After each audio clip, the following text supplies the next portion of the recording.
in October of last year, the executive committee for CompTIA got together and started looking at things that were affecting all of our communities, issues that we had to be aware of no matter what kind of technology that we're selling or what kind of service we're delivering. And the two that came up, one was emerging technologies. So when you think of drone technology, a lot of people think of drones as just being something that, flies around and takes pictures and annoys you, but they are much more than that, right? When you think of software technology that are driving this, new world of commerce, et cetera, many of these things are emerging that we have no idea how they're going to impact or affect the industry. The second thing was the expanding and changing channel, right? So most of us have been in the industry long enough to think that the channel is kind of an up and down system, and we're somewhere in here helping customers, and the OEMs are giving us that stuff to help the customers. But we've got these new sidelines now, which are expanding out in different ways. We don't really know how those work, so we've got to make sure that we start to tackle those, get us thinking about those challenges that are facing us squarely in the face today. So what I'd like to do now is we're going to join CompTIA's Chief Technology Evangelist, James Stanger. Where is James?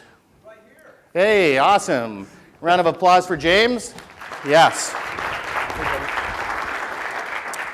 And I'm pleased to announce James. He's going to get us over the future gap and moderate a discussion panel with Maddy Martin from Smith.ai and David Tan from CrushBank. And as I said, James is CompTIA's Chief Technology Evangelist, so welcome. Thank you very much, man. I appreciate it. Yeah. I even get a clicker. Well, welcome, everybody. I'm curious. I want to hear from you very quickly because I don't have a whole lot of time because I do have Maddy and David to introduce, and we're going to have a bit of a panel. I'd like to know your favorite science fiction movies.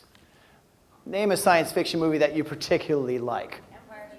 Empire Strikes Back. Yeah. Okay, very good, very good. Another one. What, Dune? Dune? The movie or the miniseries? Oh, well, the movie. The movie, interesting. That's controversial. Others over here. This. Was that? Very good, very good. How about over here? What? Star Trek. Which one of the thousands? The reason I'm asking you about this is because over here, let me see if I can find it here. We did an article in CompTIA World where you can read more about the problems and the solutions of the future gap.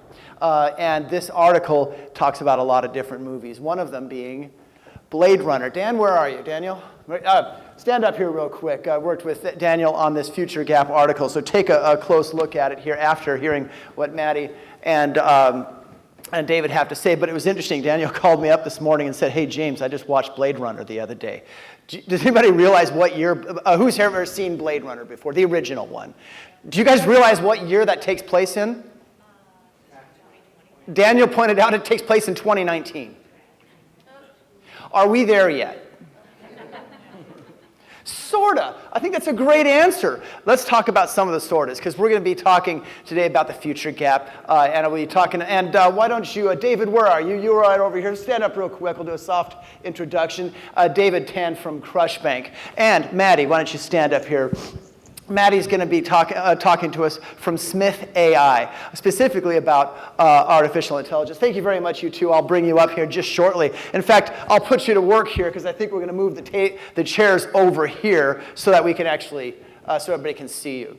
Now, as the Chief Technology Evangelist, my job is a fun one. I get to go talk to people around the world. Lately, I've been talking to people at Dell. They want me to go down to, is it Round Rock where they are, and talk to them about what help desk jobs are going to look like. Last week, I was able to go to RSA, where we talked about what AI means for security, for example, and what those kinds of jobs look like.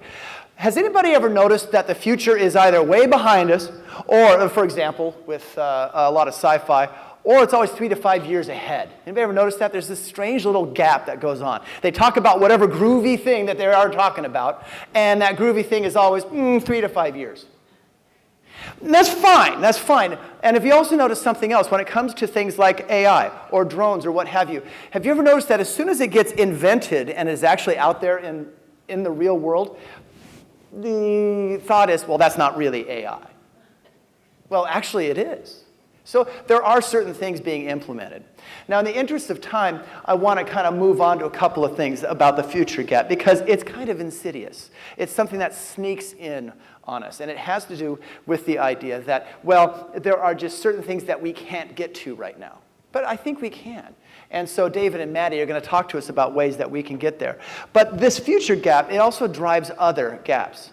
Has to do with gaps such as the diversity gap that we're often seeing. Last week when I was at RSA, anybody else there? It was the largest cybersecurity conference, I think, in existence. And one of the conversations was that there are some toxic environments that happen in information technology. One of those toxic environments is in the lack of diversity, gender diversity, racial diversity, et cetera. One of the other things I thought was interesting about the idea of a toxic environment was this: the problem with repetition, of all things. I talked with pen testers, for example. Anybody here a pen tester? I've done a lot of those things in the security world. Who here has ever hired a pen tester before? Okay. Pretty romantic idea. Somebody goes in there and they break into systems, or they throw rocks at computers and see how they break, and they do cool things. If you ask a pen tester how cool that job is, they're like, yeah, there are parts of it that are cool, but a lot of it is repetition. If you ask somebody at the help desk, they'll say, yeah, there's repetition there. I've gotten a lot of questions over the years about, how can I move on next in my career and that sort of thing. Now, it's so funny because some people worry about AI being something negative, something that will take away my job. Well, we better have a universal basic income real quick because AI is going to take jobs away. I would argue that that AI and future technologies actually have an opportunity to take away repetition. I was talking to somebody last week, not just about security jobs, but also about additional jobs. And he was saying, for a particular job role, happened to involve security, that out of that typical 8-hour day, a certain amount of that time involved repetitious work that could be automated. Anybody care to hazard a guess how much time this person was a vice president of a major, retailer in the United States. Not Amazon, but a major retailer in the United States. How many hours do you think that were full of repetitious work? How many hours? Anybody care to guess? Come on, yell it out loud. 20%. That's not a number of hours, Amy. What's the matter with you?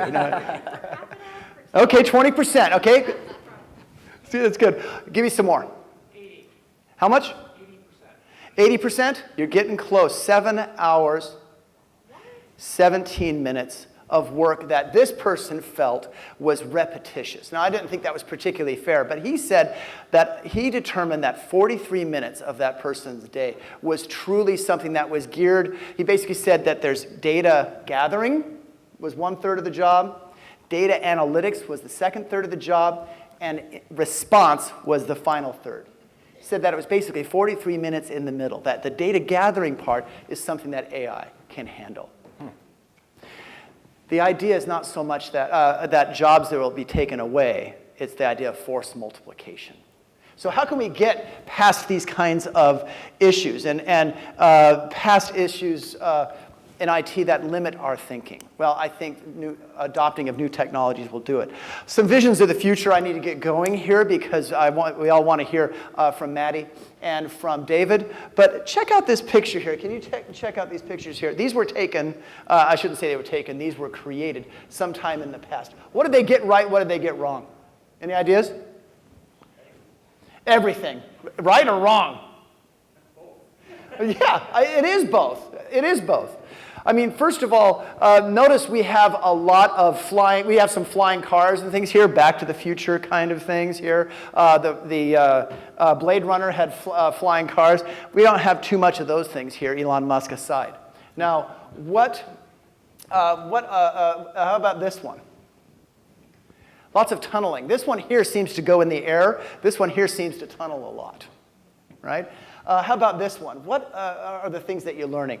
Because what we're seeing here in the visions of the future that are created by people who lived during the present or lived during the past, they kind of tell more about the society of the present than they do about anything in the future, okay, because they're projecting.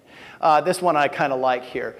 What did they get right? What did they get wrong so far? How many of you have a robotized, as it were, vacuum cleaner? They sell them, okay?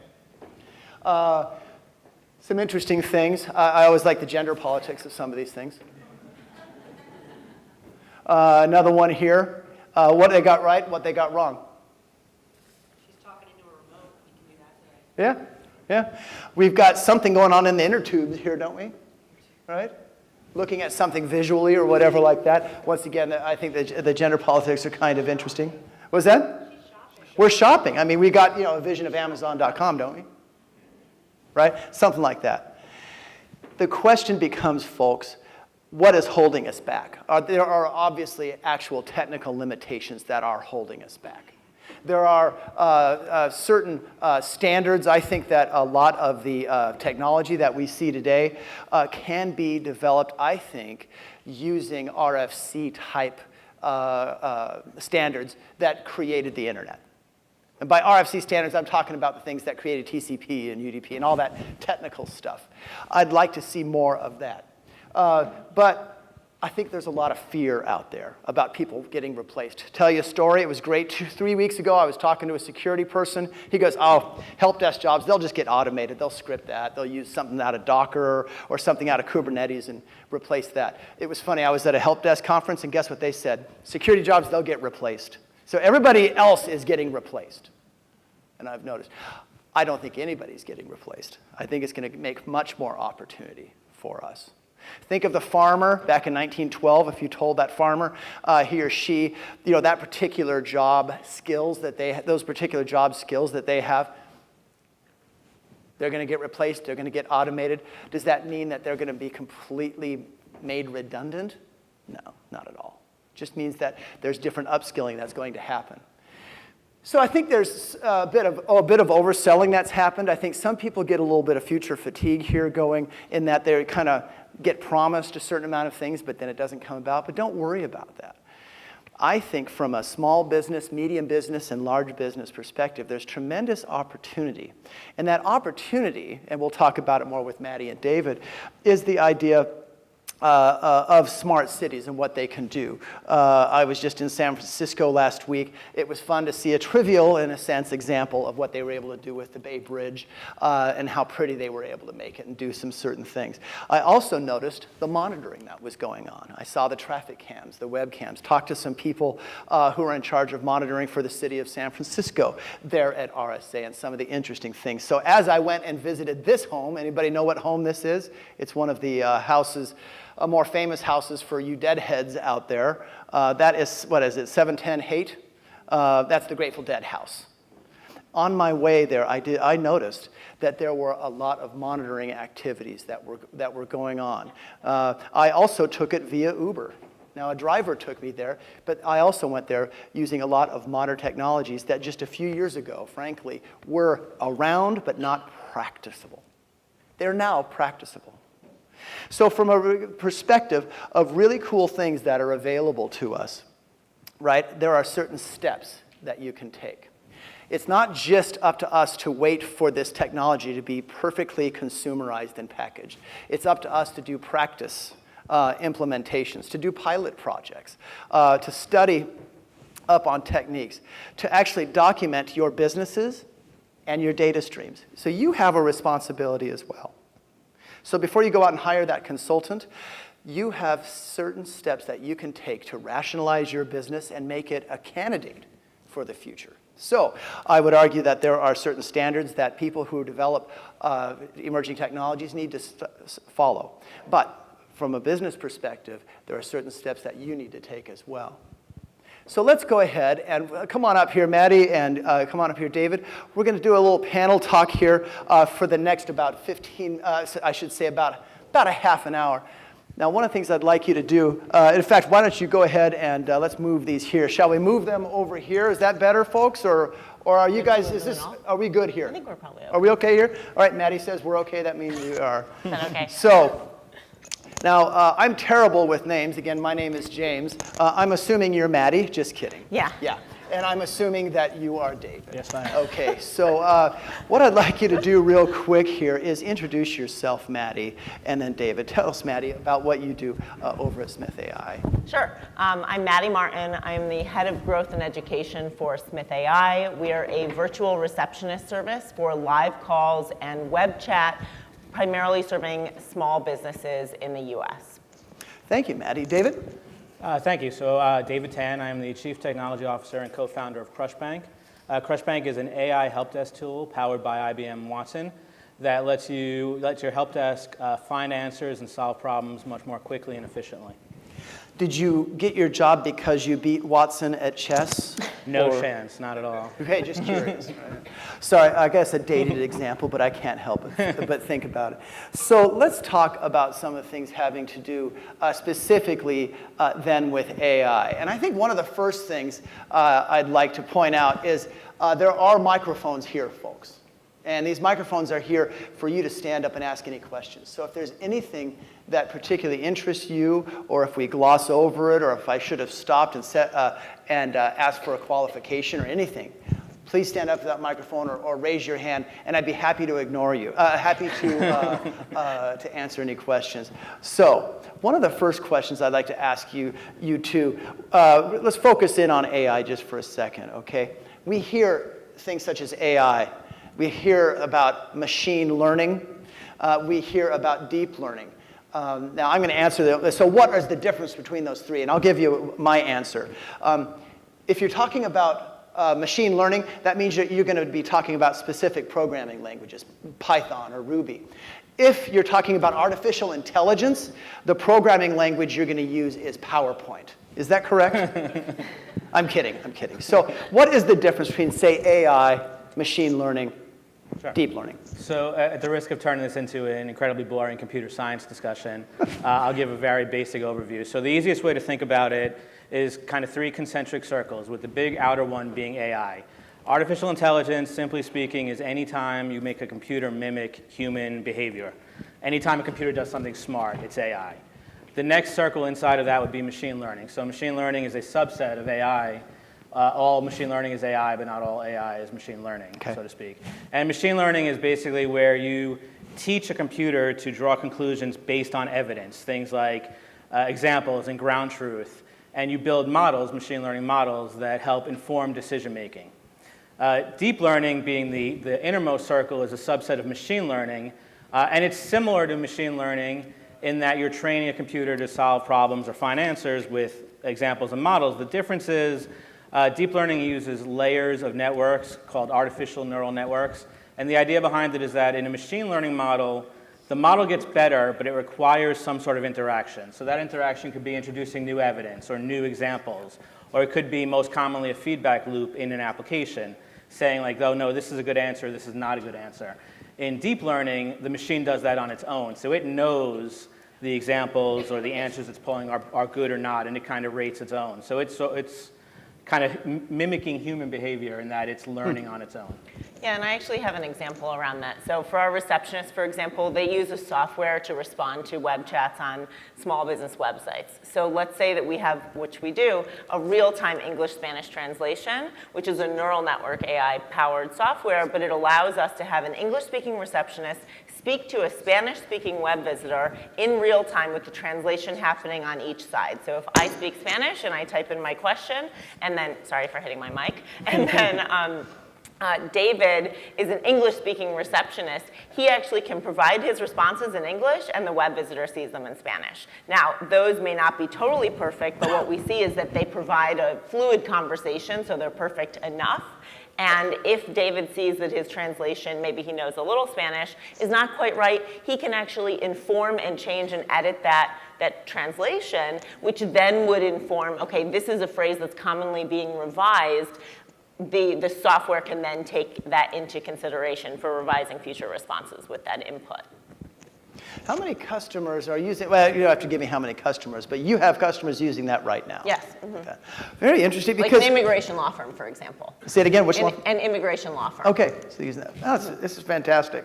So we've defined a couple of terms here. If there are any questions, please feel free to raise your hands, folks.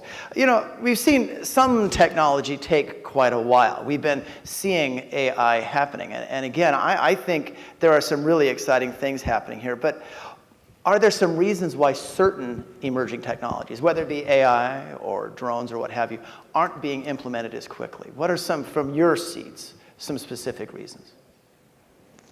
I mean, we work with a lot of law firms, and I think there's a concern about security. I think there's a concern also for small businesses that they're going to be automated out of jobs that they spent many years and post-secondary education and time and money acquiring these skills that seem to be threatening replacing them. But what we've seen is that, things like, Rocket Lawyer, LegalZoom are not actually replacing attorneys. They're actually allowing them to automate and use software to do the routine tasks that you mentioned that are not stimulating, that are not taking best advantage of the human brain, and that hasn't taken away jobs. What it's done is make the attorneys more valuable and better customize their work and have higher level thought going into their work and not bogged down by these things that are not so enjoyable tasks of their jobs. So they really earn their hourly rate, so to speak. Okay, so if there is a fear perspective, is that fear based on like a loss of control or something like that in terms of things? I think it's just partially fear of the unknown, right? Okay. I mean, these are called emerging technologies for a reason. There are things that people don't have experience with, don't necessarily know that they have the skills for, don't understand the implications, whether it's on cost or profitability or anything else, how they run their business. And when people don't understand something, they're going to be reluctant to embrace it and reluctant to develop on it. And one other thing, I mean, if we think back about those images that you just showed us, Sure.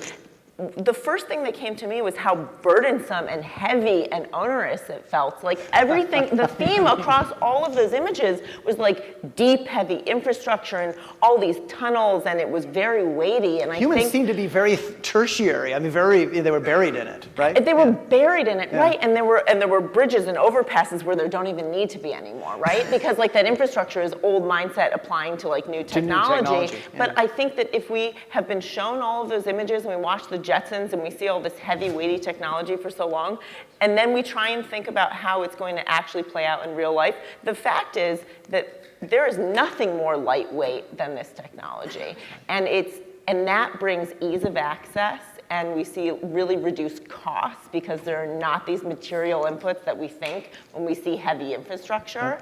So for the small business, that's really important because they want to reduce their overhead, they want to reduce their risk and cost, and investing in something that looks so burdensome and heavy is a big decision, and that's the gap. So if we can increase the access, and it is lightweight, and it doesn't require you to make a huge commitment of time or money or contract, then you get greater access to these services.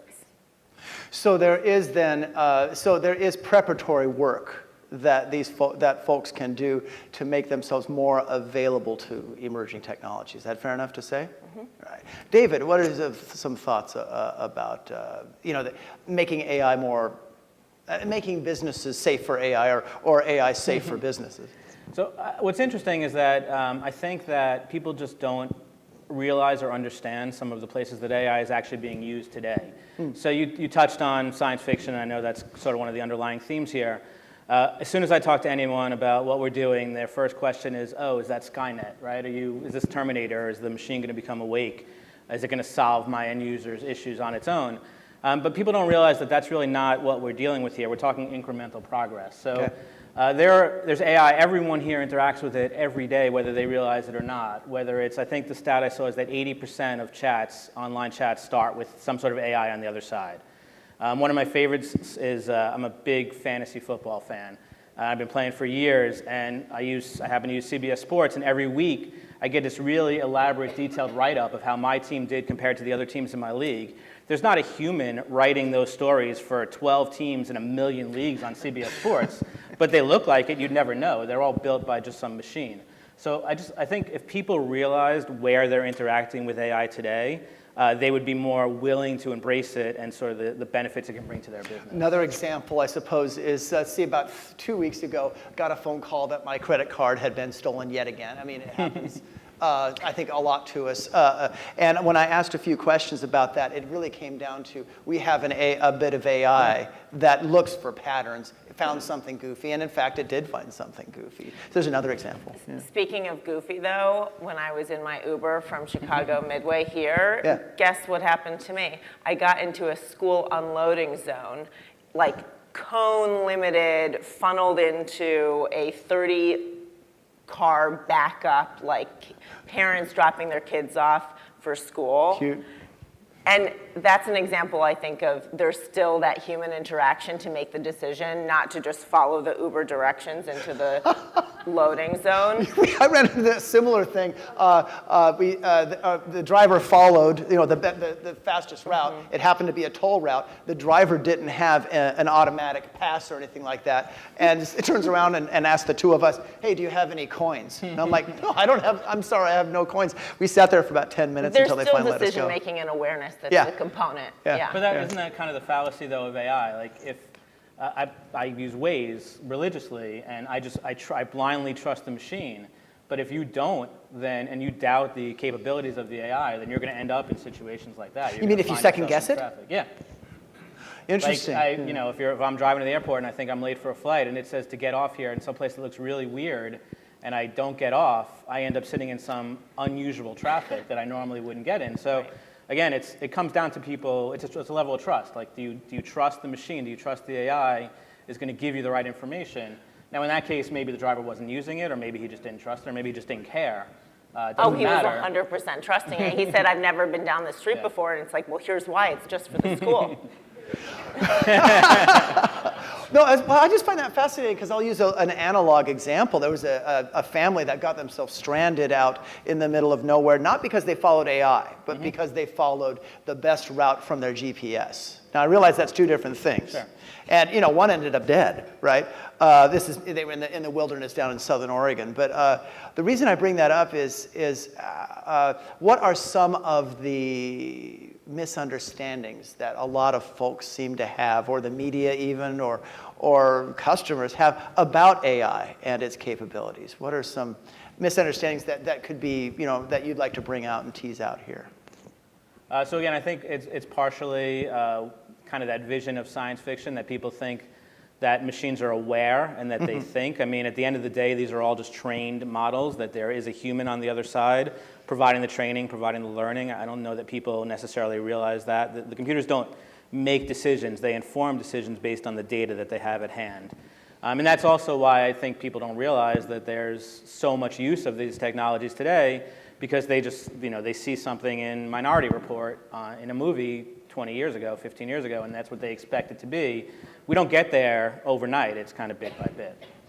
Absolutely. I think also not pretending that like a chatbot is going to actually simulate a human-to-human experience, and that it's going to encompass all the different range of responses or comments that can happen within a conversation. Like I was just looking at some chat transcripts, and one of the conversations that happened on a law firm website was that this person is deeply in debt. They're getting tons of calls. They need an attorney. They're getting served, right? And the receptionist, like this person was under major stress. And he said, "I'm depressed." I mean, he's letting out all of this emotion to a total stranger in a web chat, right? And what does the receptionist say? Not, "Can I book an appointment? It costs $100. But are you okay?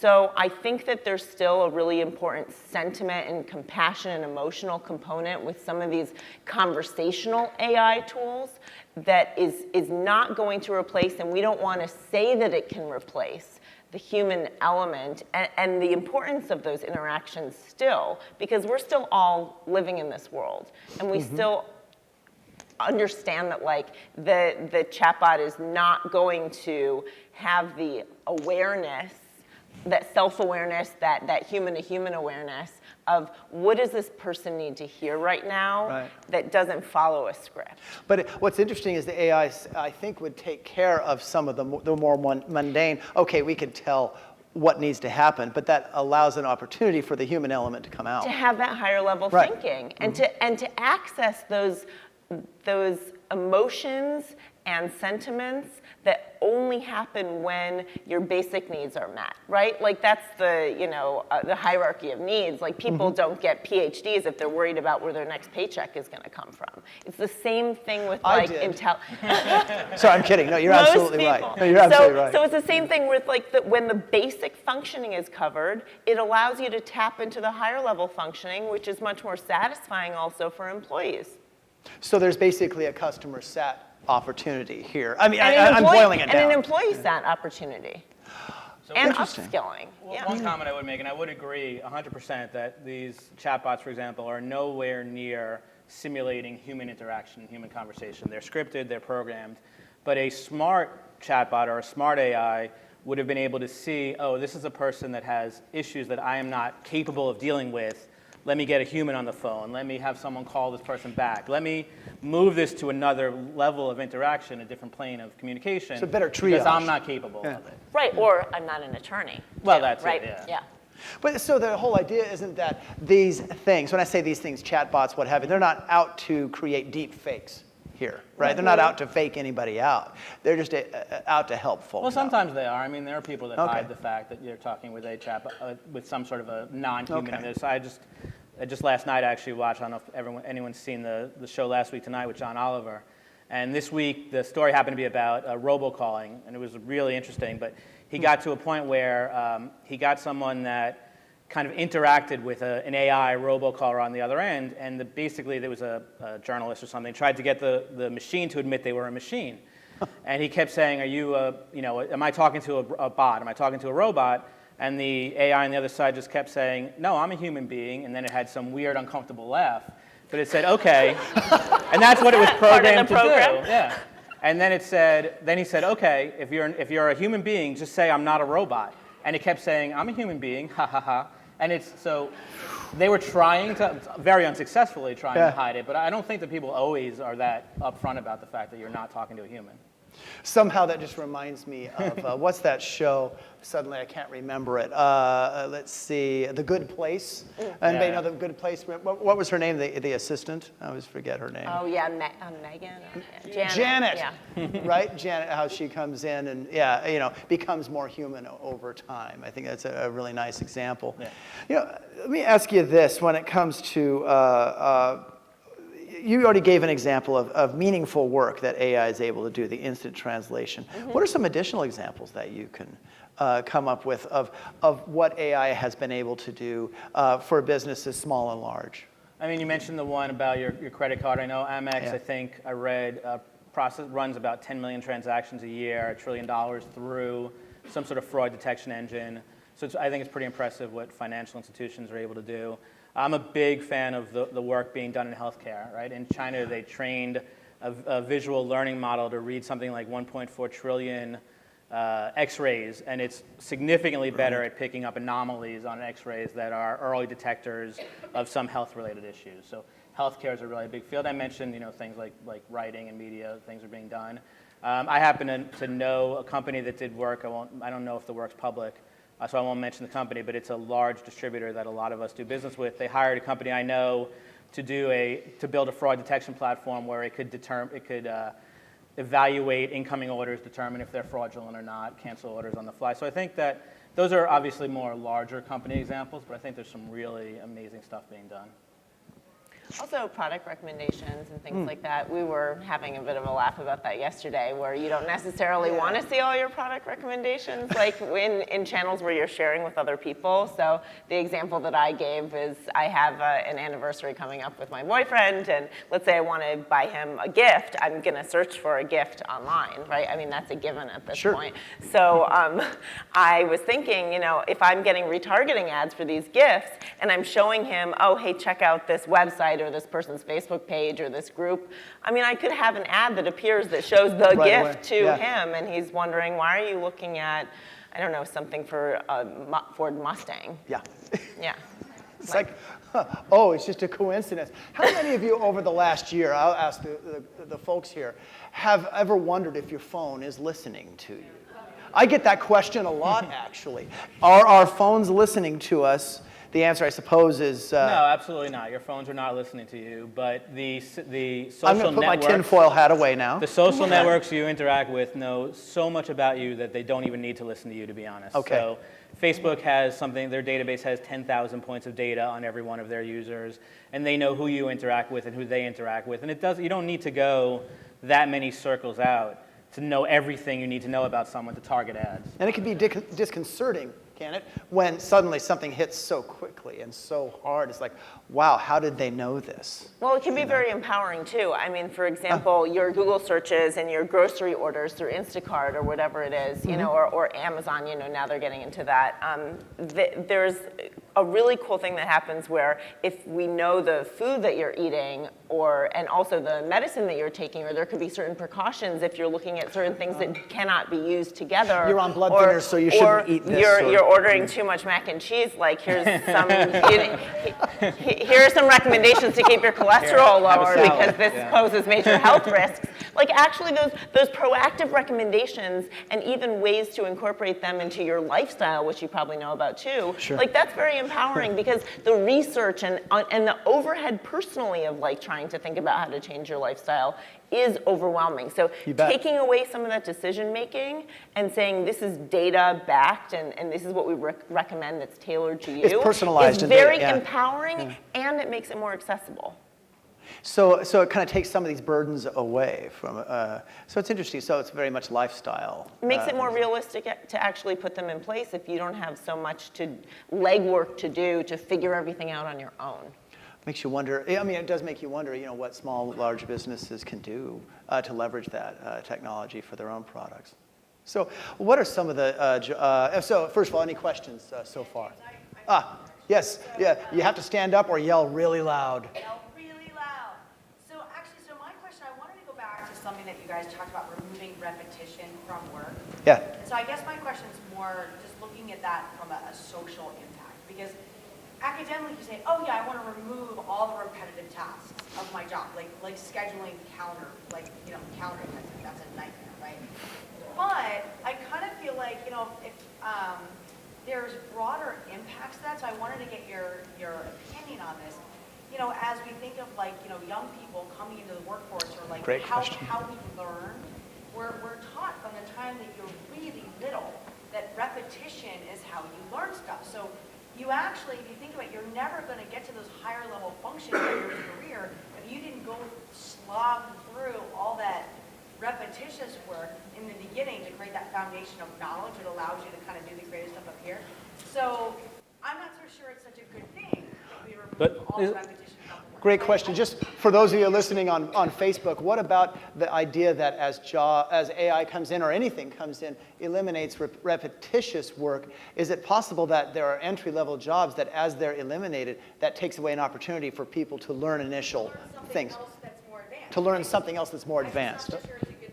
But isn't there something to be said for the fact that you don't actually need to learn that anymore if the machine is supplementing that capability? So James mentioned he was out at RSA, and we talk about security. So one of the most widespread uses of AI I see in production today is in security. Things like analyzing data feeds and looking at anomalies and reviewing logs and whatnot. And I could spend 6 hours, 7, 8 hours a day looking at that stuff to find one real threat that I need to chase down. Wow. And I don't know that I'm necessarily, maybe I'm learning a little bit from that, but instead if the machine can do that and present that threat to me, say this is what you need to chase down, this is what you need to work on, I don't know that there's that much value in the repetitive work of the other things. I mean, it's not, you can make the argument that it's like the 10,000 hour rule, right, from Gladwell. It's not, we're not talking about learning to play piano or guitar here.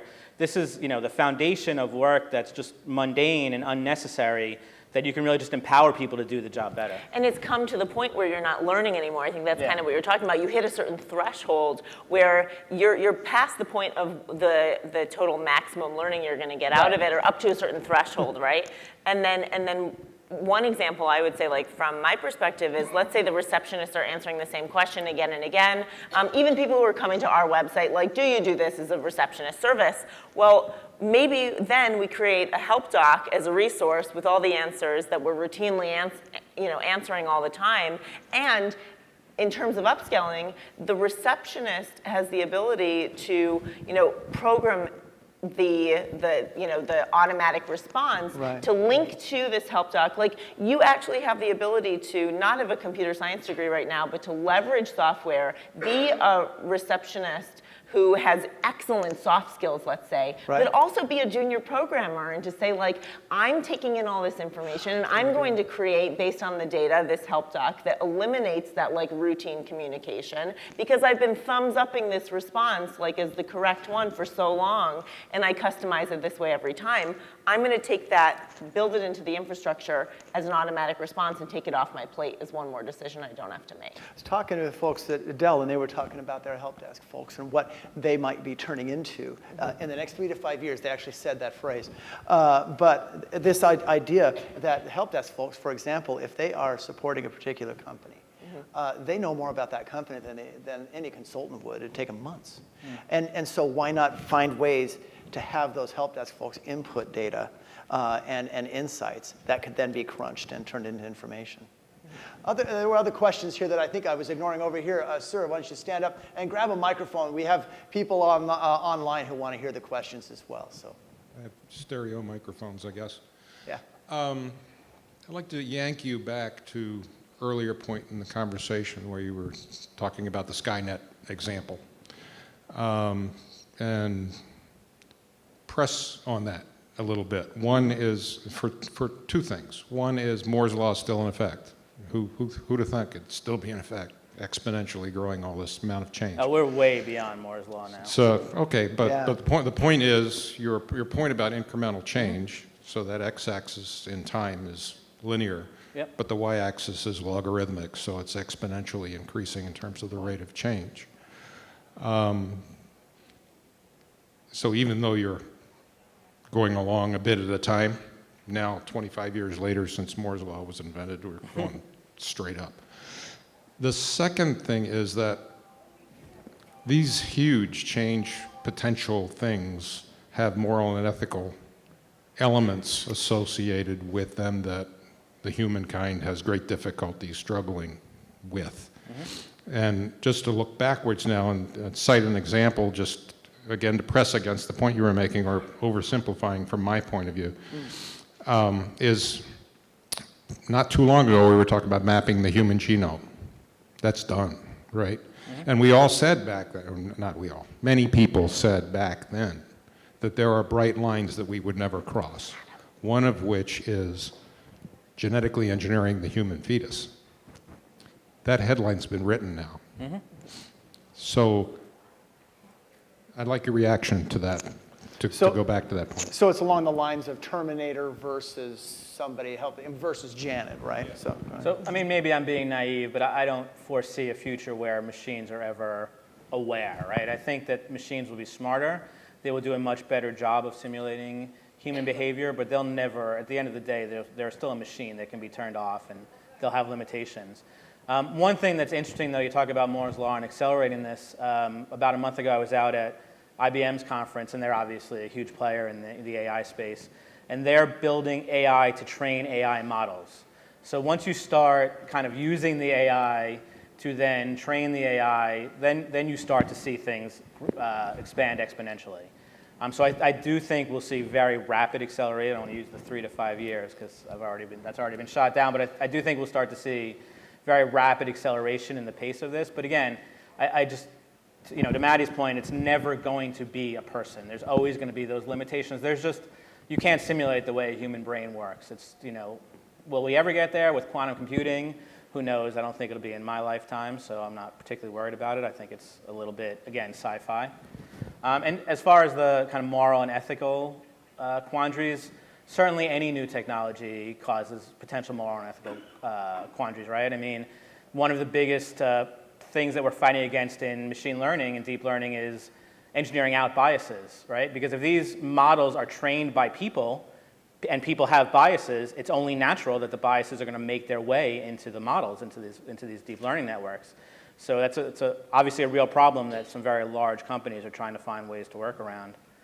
It's an interesting challenge. It's a great time to be involved in a space like this. It's definitely an interesting challenge. Let me bring it out from ethics, particularly to a specific example about the idea of privacy, whether it be, say, GDPR-like things. We're not here in Europe, but we do have to deal with people in Europe. And then NIST just has come up with a privacy rubric. China is coming up with their own laws. Where does this fit with AI? I mean, I think that whenever there's new technology, like the benefits and the burdens need to be assessed. And I think with GDPR, one of the things that we're seeing is just excessive burden. And to me, that's the biggest concern that I have. So it needs to be dialed back a bit, huh? Yeah. Yeah, I mean, forcing, implementation of business processes and back-end software that is in compliance can be extremely overwhelming and consume resources that were not allocated previously for this, that then need to be scraped up, from wherever you can pull them, with very little,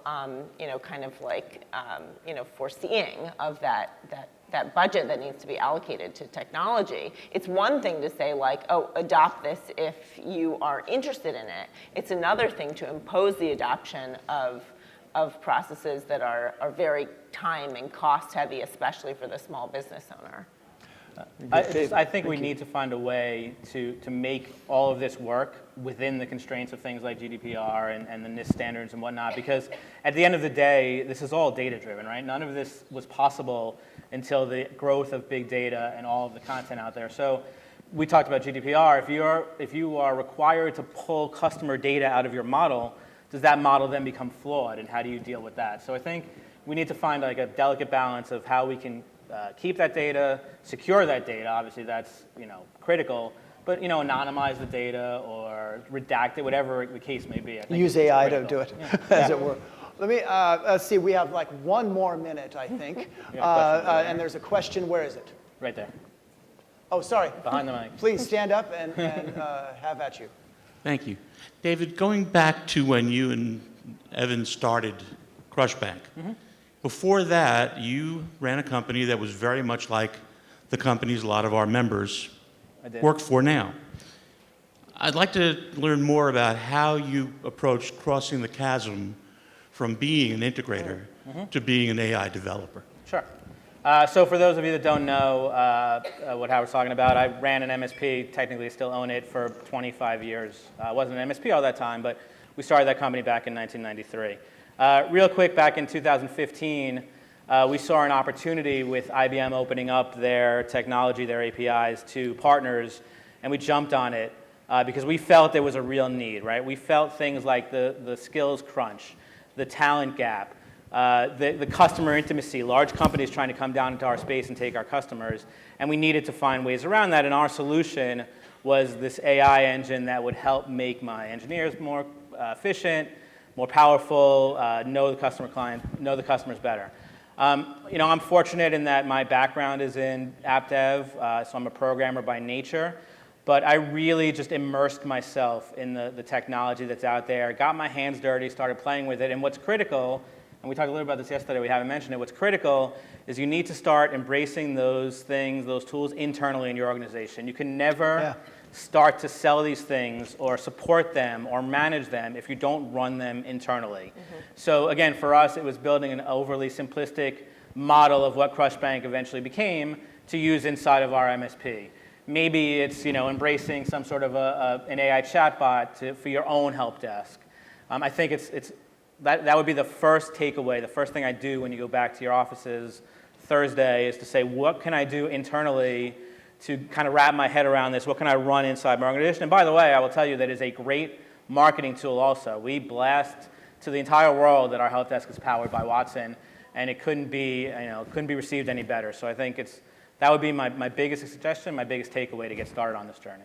And also, insofar as they're outward facing, like let's say that you do have a search on your site or a chat on your site. For example, if someone is asking me, oh, well, how does it work and how good are the receptionists at answering questions, I would say just go to our website and put it to the test. Yeah. You know, so if you're not only eating your own dog food, but also saying like, look, you can be exposed to this technology and try it for yourself, and then they use it, it's much easier to sell when they say, I want that for myself, my own business. Absolutely. Great. Well, thank you so much, everybody. Everybody give a great big hand to David and Maddy. It's selfie time here. Here we go. 1, 2, 3. Thank you very much. Everybody, take care, everybody. Excellent. Thank you. Thanks. Great.